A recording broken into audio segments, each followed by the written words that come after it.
Hello guys, আমি মিষ্টি চলে এসেছি আপনাদের জন্য আরও একটি নতুন ব্লগ নিয়ে। কেমন আছেন আপনারা? আমি ভালো আছি, আশা করছি আপনারাও সবাই ভালো আছেন। এখন ঘড়ির কাঁটায় ওই সকাল 5:30 মতো বাজছে। প্রতিদিনের মতন আজও ফ্রেশ হয়ে রান্নাঘরে চলে এসেছি একেবারে। রাতের বেলায় একটুখানি জিরে আর মৌরি ভিজিয়ে রেখেছিলাম, সেইটাই এখন একটু ফুটিয়ে নিচ্ছি। খালি পেটে এই জলটাই এখন খাবো, জিরে আর মৌরির। এই জলটা খেলে শরীরে অনেক রকমই উপকার পাওয়া যায়, বিশেষ করে ওয়েট লস করার জন্য। আর এই জলটা না খালি পেটে খেতে আমার অনেকটাই প্রবলেম হয়, বমি চলে আসে, তবু খাই, কী আর করবো। আর এই যে এইদিকে কিছুটা গরম জল বসিয়েছি, বেশি দেরি না করে মানুর টিফিনটা তৈরি করব। আর মানুদের স্কুলে যেহেতু মানে শনিবারই ওদের পাস্তা চাউমিন অ্যালাউ আছে। আর এই পাস্তাটা হচ্ছে আটা দিয়ে তৈরি, তো ময়দার পাস্তা খুব একটা বেশি আমি মানুকে দিই না। পাস্তা দিলে আটার পাস্তাটা দিই, আর যদি চাউমিন দেওয়া হয় তাহলে সুজির চাউমিনটা বানিয়ে দেওয়ার চেষ্টা করি। তো যাই হোক, এখানে পাস্তাটা সিদ্ধ করে নিচ্ছি, যে গরম জলটা বসিয়েছিলাম তাতে। আর আজ পাস্তার মধ্যে যেই সব সবজিগুলো দেবো ওগুলোই একটু এখানে কেটে নিচ্ছিলাম। সবজি বলতে এখানে কিছুটা গাজর কুচি কেটে করে নিয়েছি, আর এখানে একটু আলুও কেটে নিচ্ছি, আর একটু পেঁয়াজ দেবো আর টমেটো, ব্যাস, আর কিছুই না। আর লঙ্কা তো দেবো না, যেহেতু মানু খেতে পারে না ঝালটা।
ভিডিওটায় তো দেখলেন মানুর বাবা অনেকটাই হেল্প করেছে পাস্তা বানাতে।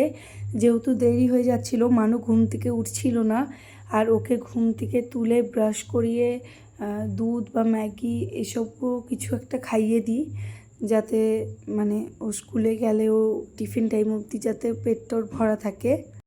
আর এই তো আপনাদের সাথে কথা বলতে বলতে ওর টিফিনটাও করে নিয়েছি, রেডি করে নিয়েছি। আর টিফিনে আজকে ওকে দুটো ডার্ক ফ্যান্টাসি বিস্কুটও দিয়েছিলাম। বিস্কুট ঠিক নয়, ওটা কুকিজ, মানু ওটা খেতে খুব ভালোবাসে। আর এই তো এবার চলুন মানুকে স্কুলে ছেড়ে দিয়ে আসি।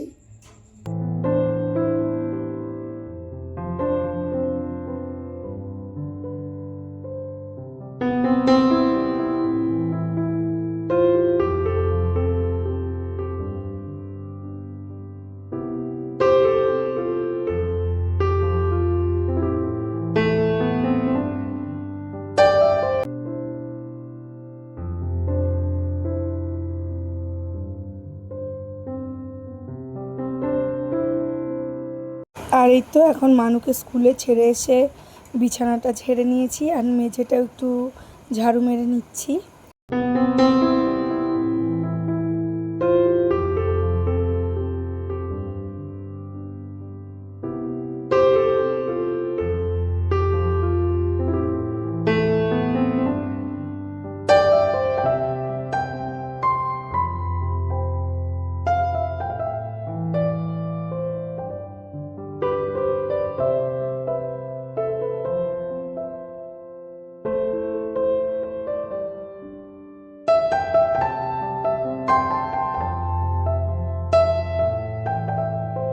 আর এখন ঘরটার ঝাড়ু মেরে যা যা কাজ ছিল টুকুটাকু সব কিছু গুছিয়ে করে এবার ওই যে মানুকে টিফিনের জন্য যে পাস্তাটা বানিয়ে দিয়েছিলাম ওটারই কিছুটা রয়ে গিয়েছিল, ওটা দিয়ে এখন নাস্তা করে নিচ্ছি। আর মানুর বাবা বাজার থেকে বেশ অনেকটাই মাংস নিয়ে এসেছিল, তো মাংসগুলো একটা বড় গামলায় ঢেলে নিয়েছি। এইবার এইগুলোকে একটু মানে আলাদা আলাদা করে নেব। এর মধ্যে কিছুটা মাংস ওই রেখেছি চিলি চিকেন বা কোনো কাবাব ফাবাব বানিয়ে নেব, আর কিছুটা মাংস আলাদা করেছি স্যুপের জন্য। আর এরপর যে বাকিটা মাংস থাকবে ওটা আজকে রান্না করে ফেলবো। তো এইগুলোকে ভালো করে ওই ছাড়িয়ে নিচ্ছি, চামড়া ফামড়াগুলো আলাদা করে দিচ্ছি।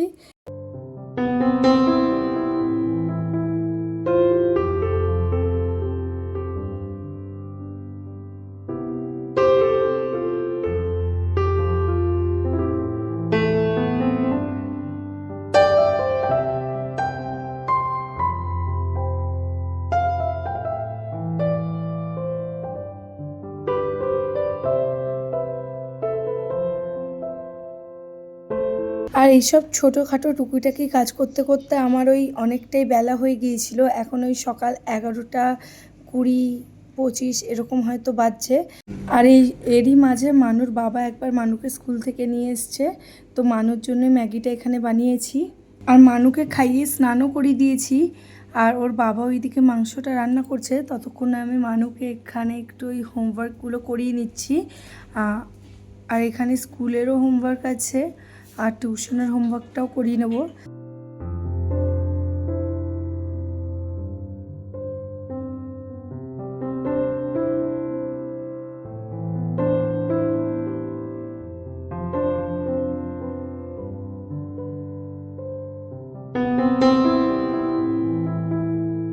আর খাওয়া দাওয়ার পর সেরকমভাবে আর কোনো ভিডিও করিনি, কোনো কাজ ছিলও না তখন। তো যাই হোক, তারপরে ঘুমিয়ে পড়েছিলাম। আর ঘুম থেকে উঠে এখন এই বিকেল 5টা মতো বাজছে। আর আমাদের পাশের বাড়ির ভাবি এই তোতা পাখিটাকে দিয়ে গেল একটু রাখতে। ওরা আসলে একটু কোথাও হয়তো ঘুরতে যাবে, তাই আমাকে বললো যে ভাবি একটু পাখিটাকে রাখো আর একটু ভাতও দিয়ে দেবে। আমি বললাম আচ্ছা ঠিক আছে দিয়ে দেবো। আর পাখিটাকে দেখে না মানু খুব খুশি হয়েছিল। আর জানেন তো ভাবিরা না মানুকে খুব ভালোবাসে। এর আগেও ভাবিরা মানুকে 2টো টিয়ে পাখি দিয়েছিল, কিন্তু ওটা আমাদের বাড়িতে ওই 1-1.5 মাসই বেঁচে ছিল। তারপরে জানি না কি কারণ সে 2টি পাখি মারা যায়, তো তারপর থেকে আর কোনো পাখি টাকি আমি রাখিনি। আর এখন ওই সন্ধে 6:30টার মতন বাজছে, একটুখানি ওই বাজারের দিকটায় এসছি। তো আমার তেমন কিছু কেনার নেই, মালা আর পিয়াদিরই কিছু কিছু জিনিস কেনার ছিল। ওরা কিছু জামা প্যান্টও কিনেছে পয়লা বৈশাখের জন্য। তো যাই হোক, আমি একটু লেট এসছি বলে সেই সব ক্লিপ আর নিতে পারলাম না।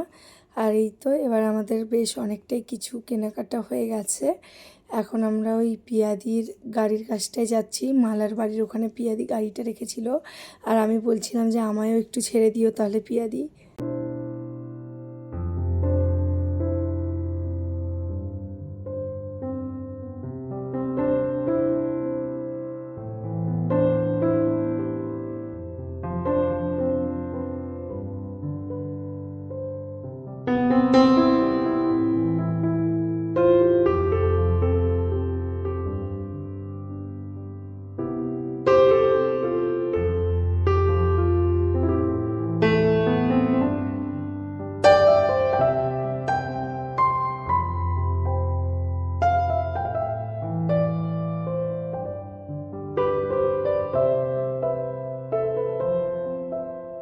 আর এই তো আমাদের বাড়ির সামনে যে চকটা আছে, দিদি আমাকে এখানেই নামিয়ে দিল। দিদি এই যে আমার অপোজিটের রাস্তাটায় যাবে, আর এই যে এই পথে সোজা গেলেই আমার বাড়ি। আর এখন আপনাদের সাথে কথা বলতে বলতে বাড়ি পৌঁছেও গেলাম। ওই যে রাস্তাটা দেখালাম যেখানটায় নেমেছিলাম, ওখানের এই যে সোজা এলেই ওই 7-8টা বাড়ি ফেলেই আমার বাড়ি। তো এসে দেখি মানুর বাবা কাজ করছে, তো টুক করে একটুখানি আপনাদেরকেও দেখিয়ে দিই কী করছে। এগুলো আসলে মানচালি, তো মানচালির টাইলসগুলো আলাদা করছে, এগুলোই বানাচ্ছে আজকে। আর এই তো এগুলো আমি বাজার থেকে কিনে এনেছি, খুব একটা বেশি কিছু কিনিনি, ওই টুকুটাকু যেটুকু যা কেনার সেগুলোই কিনেছি। তাহলে আজকে আর বেশি ভিডিওটা বড় করছি না, আজকের মতো এই পর্যন্তই। দেখা হবে খুব তাড়াতাড়ি পরবর্তী আরও একটি নতুন ভিডিওতে। আমার ব্লগটি যদি আপনাদের ভালো লেগে থাকে তাহলে একটি লাইক কমেন্ট শেয়ার করে দেবেন। আর যদি আমার চ্যানেলে নতুন হয়ে থাকেন তাহলে আমার চ্যানেলটি সাবস্ক্রাইব করে দেবেন। ততক্ষণের জন্য সবাই ভালো থাকবেন, সুস্থ থাকবেন।